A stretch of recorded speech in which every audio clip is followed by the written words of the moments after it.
సరిగ్గా పార్లమెంట్ ఎన్నికలకు ముందు తెలంగాణ అసెంబ్లీలో చోటు చేసుకుంటున్న పరిణామాలు బీఆర్ఎస్ పార్టీకి ముఖ్యంగా కేసీఆర్ ఇమేజ్కు కూడా తీవ్ర ఇబ్బందిగా మారాయనే వాదన వినిపిస్తోంది.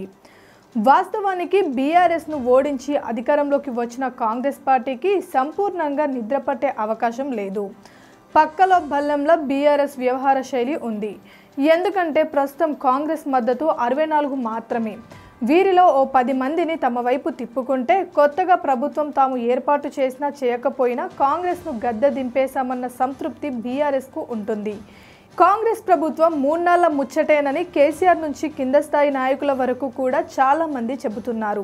దీనికి ప్రధాన కారణం కేసీఆర్ పార్టీ పరంగా ఓడిపోయినా ఆయన ఇమేజ్కు వచ్చిన డోకా లేదు. ఇప్పటికీ గ్రామీణ ఓటు బ్యాంకులో కేసీఆర్ అంటే సార్ లెక్క చూస్తున్నారు.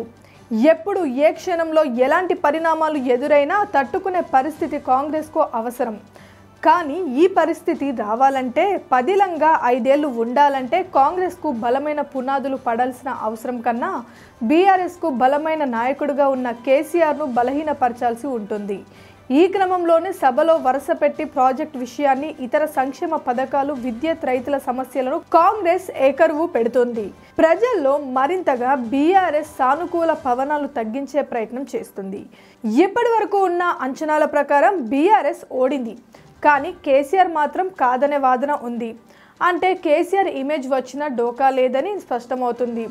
ఇప్పుడు సీఎం రేవంత్ అయినా కాంగ్రెస్ నాయకులు అయినా బీఆర్ఎస్ పార్టీని టార్గెట్ చేయడం కంటే కూడా తెలంగాణ తెచ్చామని, బంగారు పాలన చేశామని ప్రచారం చేసుకుంటున్న కేసీఆర్ ఇమేజ్ను టార్గెట్ చేయడమే లక్ష్యంగా కనిపిస్తుంది.